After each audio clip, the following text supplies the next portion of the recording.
Bom, nessa segunda parte, então, eu quero falar com vocês de 3 homens, pelo menos, tá? 3 personagens, né, que não sucederam, mas estiveram junto com Martinho Lutero, cada um no seu país.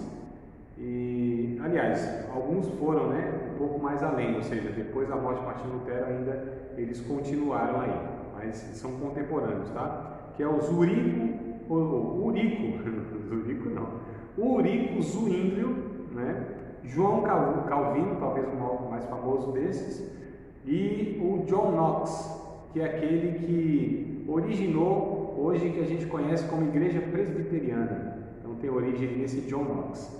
Então bora lá. Martinho Lutero ainda vivo, né, fazendo todo esse rebuliço aí no Império, mas na Alemanha, né? Na Suíça, outro reformador que é o Eurico Zwinglio.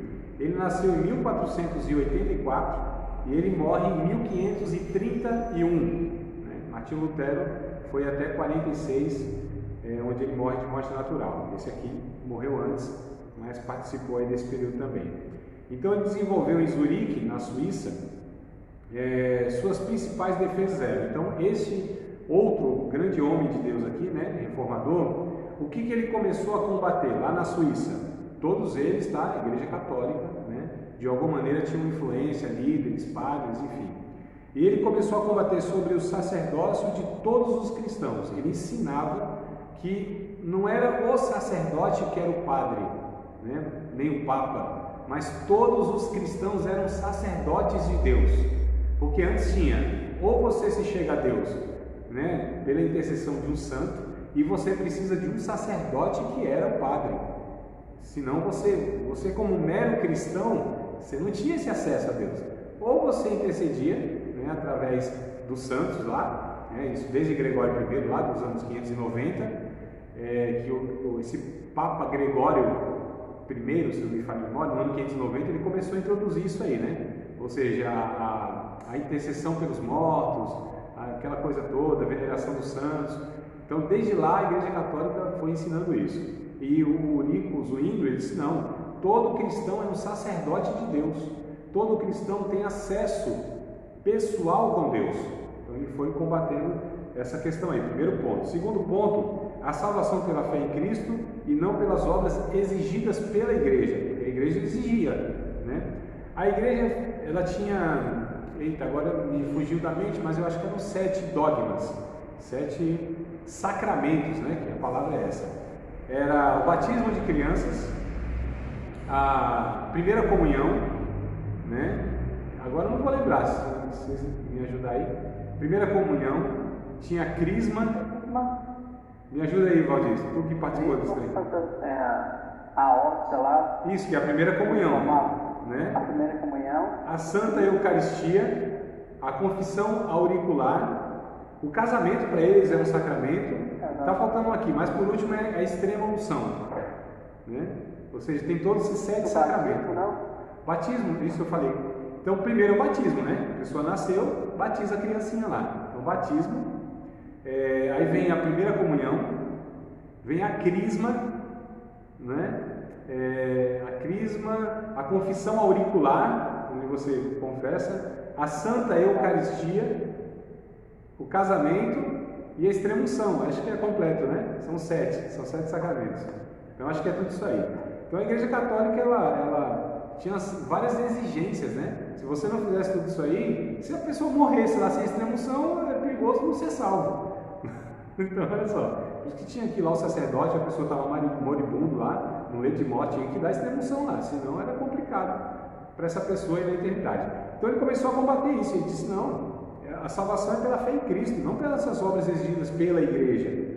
Terceiro ponto, a autoridade suprema da Bíblia acima da Igreja papal. Olha só, então esse Eurico Zwinglio também começou a defender a mesma coisa que Martinho Lutero, né, dizendo que a autoridade suprema era a Bíblia e não o Papa. O Papa não era a autoridade maior, né, era a Bíblia Sagrada.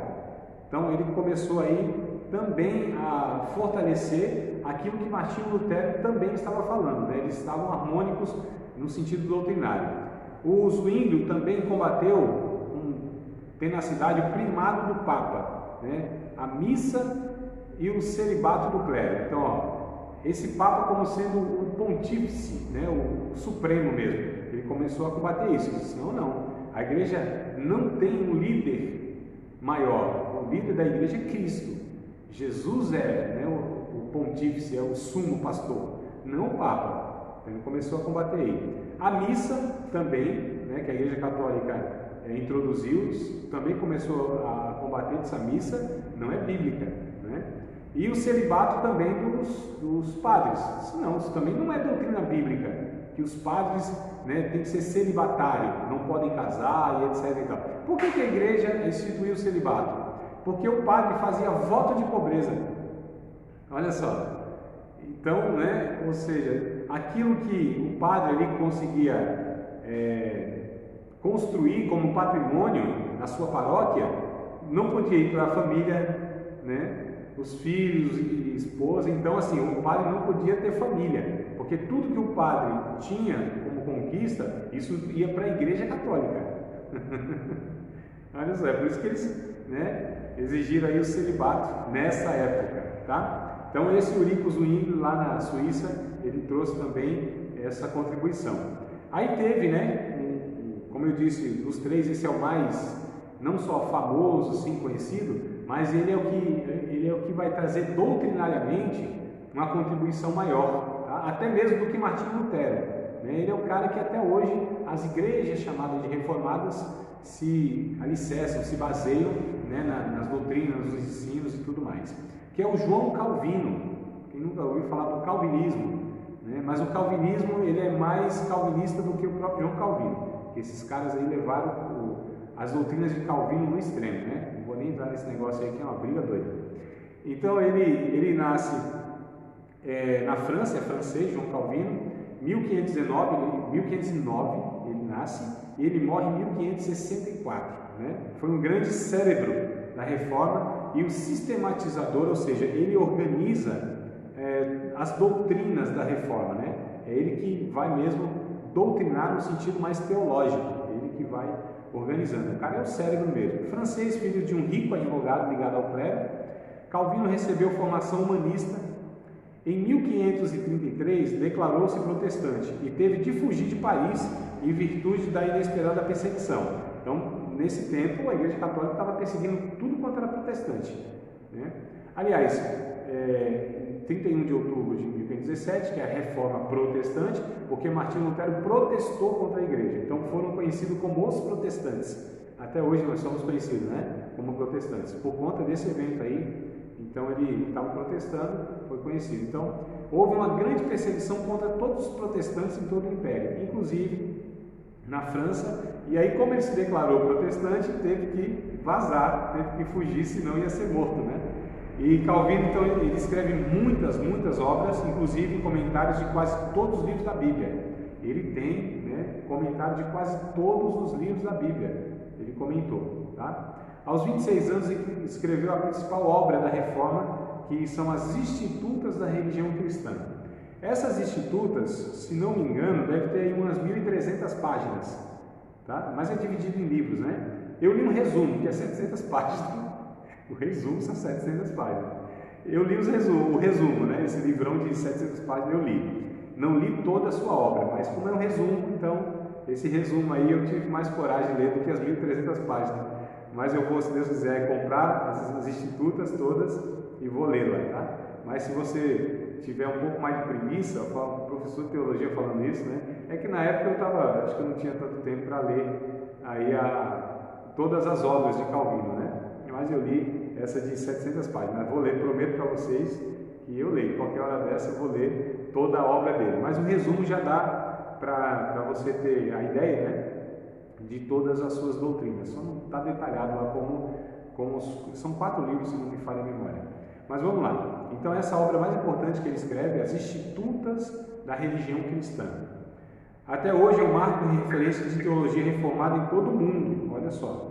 Essa famosa obra, composta de 4 livros, é isso mesmo. Inspirou-se o Credo Apostólico, né? Inspirou-se no Credo Apostólico. Esse Credo Apostólico é lá do ano 325. Eu comentei isso com vocês em algumas aulas passadas. Lá no ano 325 houve lá o Concílio de Nicéia, onde defenderam a divindade de Cristo, a triunidade. Falei, né, Rogério? Então, ótimo. Então, ele se baseia para escrever, né, aí as institutas nesse credo aí, tá? Né, a trindade de Cristo, o sacerdócio de Cristo e tudo mais.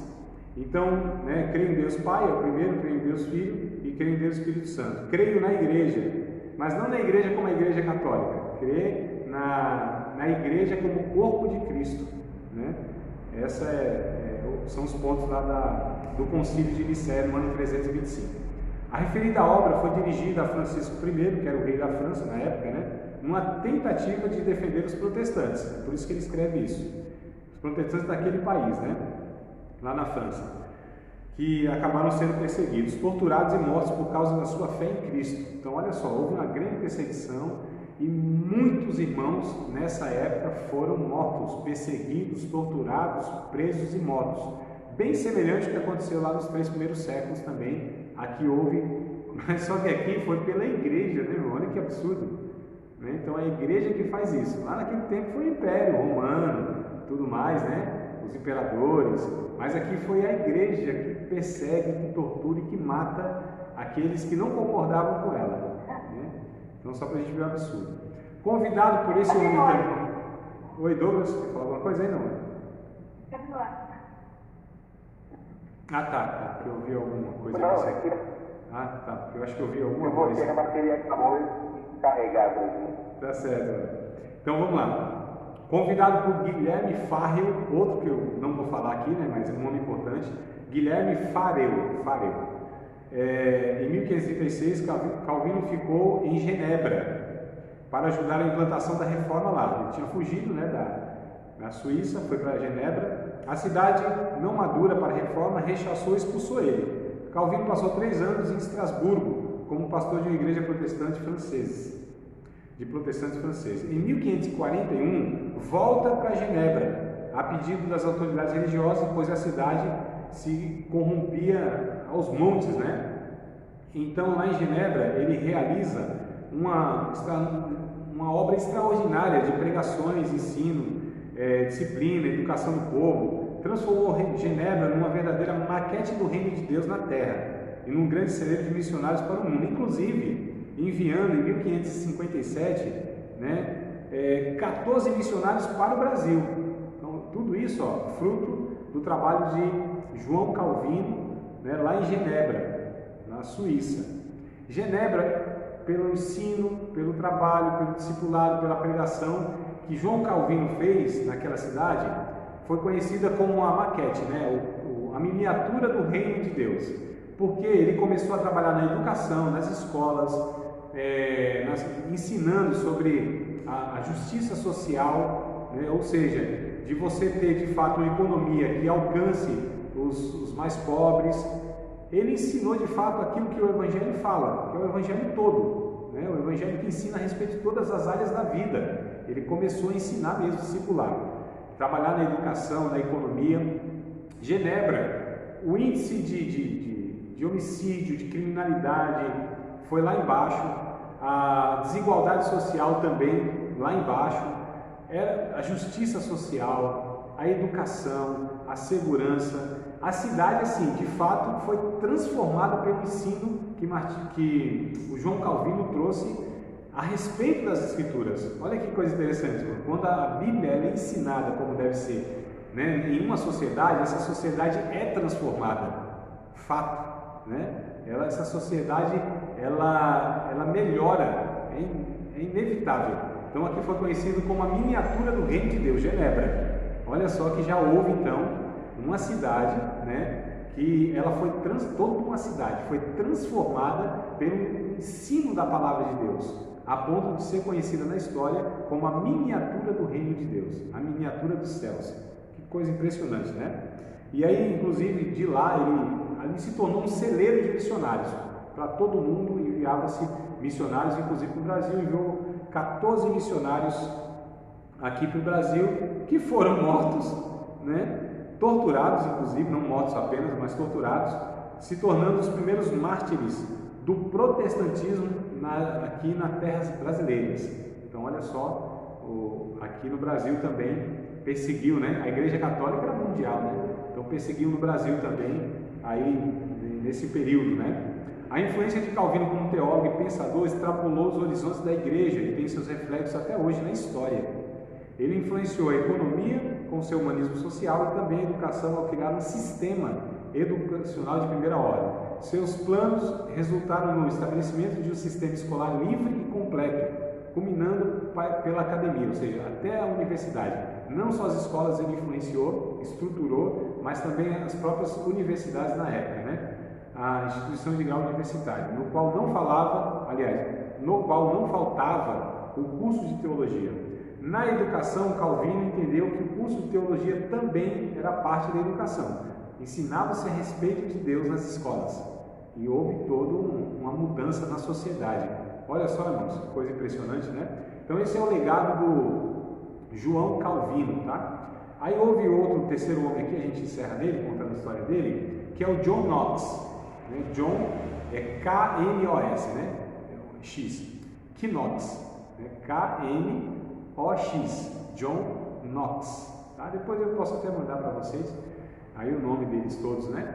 Mas o John Knox nasceu em 1513 e faleceu em 1572. É chamado de pai do presbiterianismo, educado na Universidade de Glasgow, na Escócia, né? Implantou lá a reforma lá na Escócia, onde foi preso pelo exército francês, trabalhando 19 meses como escravo lá na França, até sua libertação em troca de outro prisioneiro. Então foi preso, né?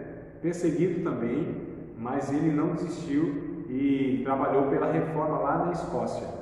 Eduardo VI, rei da Inglaterra, ofereceu-lhe o bispado, ou seja, um cargo de bispo, né? Era o cara que supervisionava, que mandava em uma região grande, um número grande de igrejas. Então, só para tentar comprá-lo, desviá-lo, né? Tentar fazer com que ele não prosseguisse aquela reforma lá na Escócia. Mas aí ele rejeita isso, ele recusa, prefere ser um capelão comum, com a exceção da Maria Tudor, como apelidada de Maria Sanguinária no trono inglês. Knox fugiu para a Inglaterra, onde foi pastorear um grupo de exilados em Frankfurt, na Alemanha.